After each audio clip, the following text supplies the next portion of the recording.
नमस्कार मित्रों, मैं डॉक्टर राजकुमार संस्कृत सौर्यम चैनल में आपका हार्दिक स्वागत और अभिनंदन करता हूं।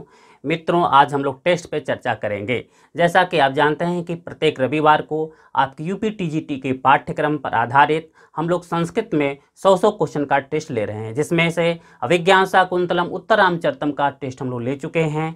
इस रविवार को आपका शुकनासोपदेश का टेस्ट है।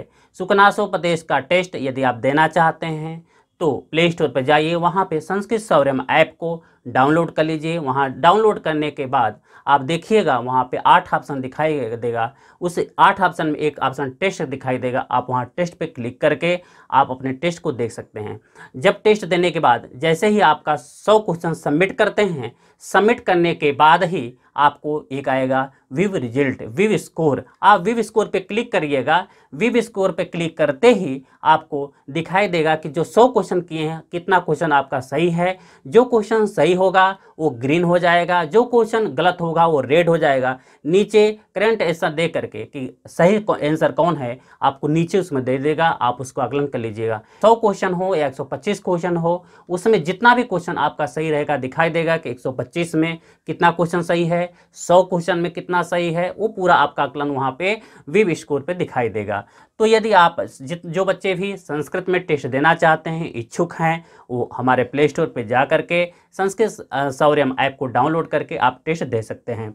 देखिए, जो पूर्व में आपने हिंदी में जो टेस्ट दे रहा था, हिंदी में जितने बच्चे भी टेस्ट दे रहे थे, उसमें क्या होता था कि बच्चे 100 में 100 मार देते थे, 95 मार देते, 96। लेकिन संस्कृत में यदि आप टेस्ट देंगे तो वहाँ पे स्वाभाविक है 10-5 क्वेश्चन गलत हो जाना। इसलिए मित्रों, मैं बार बार आपसे निवेदन करता हूँ कि आप अधिक से अधिक संस्कृत में जहाँ पर भी मिले आप संस्कृत में अधिक से अधिक टेस्टों को देने का प्रयास करें। जब आप अधिक से अधिक टेस्ट देंगे तो इसमें आपको आगे परिपक्व हो जाएंगे, उसमें आपके संस्कार बन जाएगा दिमाग में, और आप करते करते क्वेश्चन, यदि आप अनुवाद नहीं भी जानते हैं तब भी क्वेश्चन को कर ले जाते हैं। लेकिन देखिए, कभी भी जो यूजीसी नेट एग्जाम पास करते हैं बच्चे, अन्य राज्यों के जो बच्चे संस्कृत मीडियम एग्जाम होते हैं, वो जो बच्चे पास करते हैं, ऐसा नहीं कि कहीं भी अनुवाद पढ़ाया जाता। अनुवाद तो जब आप कक्षा 8 से संस्कृत पढ़ रहे हैं, कक्षा 10 से संस्कृत, तब से अनुवाद पढ़ाया जा रहा है। लेकिन अनुवाद का कोई सीमा नहीं। जब तक आपके संस्कार, बोलने का संस्कार नहीं है, लिखने का संस्कार नहीं है, आप संस्कृत बोलते ही नहीं हैं, आप संस्कृत लिखते ही नहीं हैं, तो आप कितना भी आपको अभ्यास करा दिया जाए, 1 महीना न 10 महीना आपको संस्कृत सिखा दिया जाए, अनुवाद होने वाला नहीं है। अनुवाद के लिए ओनली आपका कारक प्रकरण यदि तैयार है, आप इतना ही जान लीजिए कि यदि आपका कारक प्रकरण तैयार है तो आपको अनुवाद आता है। अब क्यों नहीं अनुवाद कर ले पाते हैं, माने आपके जो कारक प्रकरण सही से लगा हुआ नहीं है। यदि पंक्ति टू पंक्ति कारक प्रकरण का लगा है तो आप 100% अनुवाद करने पढ़ने की कोई भी आवश्यकता नहीं है।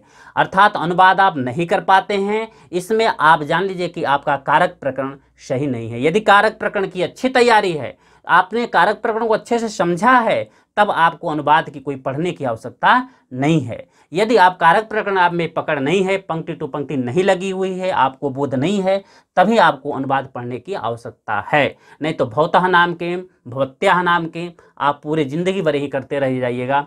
ओनली परिचय कर लीजिएगा, धारा प्रवाह। यदि ये भी जानते हैं कि संस्कृत यदि बोलते भी हैं, भवतः नाम के, भवत्याः नाम के, ऐसा का, ऐसा का, तो यदि आप ये सभी बोलते हैं, उससे भी एक अंदर आपके संस्कार है। जैसे संस्कृत भारती सिखाती है, संस्कृत भारती संस्कृत के लिए सबसे परोपकारी काम कर रही है। जो लोगों के मुख से संस्कृत बोलते, लोग संस्कृत मुख से निकल रहा है। बहुत से आज हमको लगता है कि आप देखिएगा तो संस्कृत सामान्यतः लोग संस्कृत नहीं जान गए हैं, कुछ नहीं तो परिचय तो अपना दे ही लेते हैं संस्कृत में।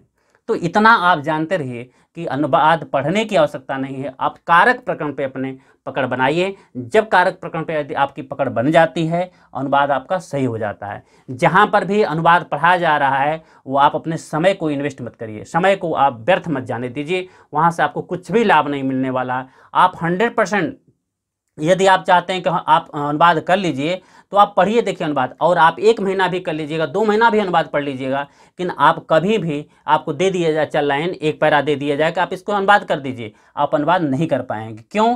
क्योंकि शब्दों का बोध जो है, जब आप बार बार लिखते रहेंगे, बार बार आपकी लेखनी चलती रहेगी, बार बार जब अनुवाद करने के कहीं पेपर देखिए उसको अनुवाद करिएगा, कुछ भी करिएगा, तभी आपके मुख से संस्कार, शनै शनै यदि आप संस्कृत बोलते हैं तो यदि मुखेन आगच्छति संस्कृत तो कोई समस्या नास्ते। यदि संस्कृत लेखनम अब करो तो यदि किंचित किंचित यदि वही गच्छति संस्कृत माध्यमेन वदति अन्ते गृहे अस्ति संस्कृत माध्यमेन वदति।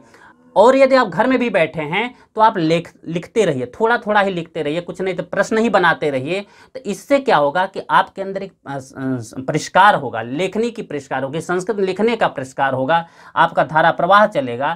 तो इससे क्या होगा कि यदि कहीं भी आप बैठे हैं, कोई भी प्रश्न आता है तो आप उसको समझ लीजिएगा, उसका आप आंसर दे लीजिएगा। इस प्रकार से यदि आप इच्छुक हैं शुकनासोपदेश का टेस्ट देना तो आप आइए हमारे चैनल में, आपका हार्दिक स्वागत एवं अभिनंदन है। और आपका टेस्ट में भी हार्दिक स्वागत एवं अभिनंदन करता हूँ। धन्यवाद।